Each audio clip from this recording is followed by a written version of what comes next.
Deuxième introduction, les voyelles longues. Première chose, que sont les voyelles longues? Il s'agit de voyelles qui auront une prononciation plus longue. Au lieu de dire ba, je dirais ba.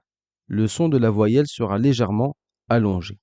Donc, tout comme les voyelles courtes qui étaient de 3, les voyelles longues également sont de 3.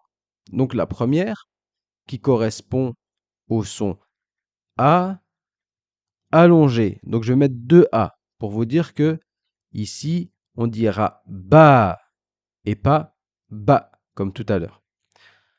Quelle est cette voyelle? Cette fois-ci, cette voyelle ne s'écrira pas ni au-dessus, ni en dessous, mais s'écrira à la suite de la consonne. Regardez, ici, cette voyelle sera tout simplement un bâton qui s'écrira à gauche de la consonne. Pourquoi à gauche?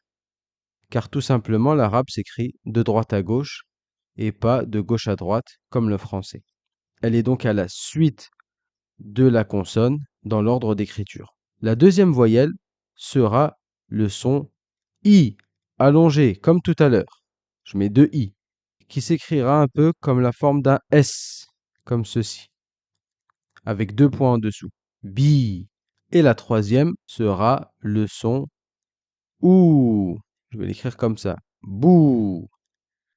Qui s'écrira un peu comme le 9 de tout à l'heure, la petite boucle, sauf qu'elle sera écrite en grand, comme ceci.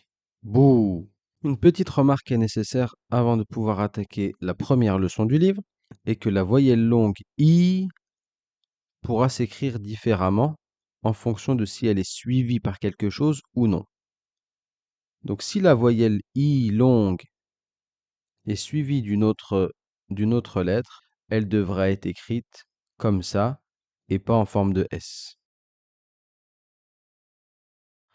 Il est important de mentionner une dernière petite chose.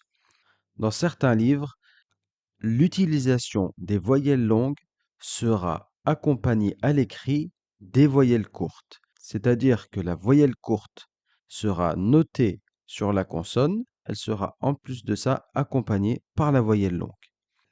Ça ne changera absolument rien à la prononciation, c'est juste un choix d'écriture.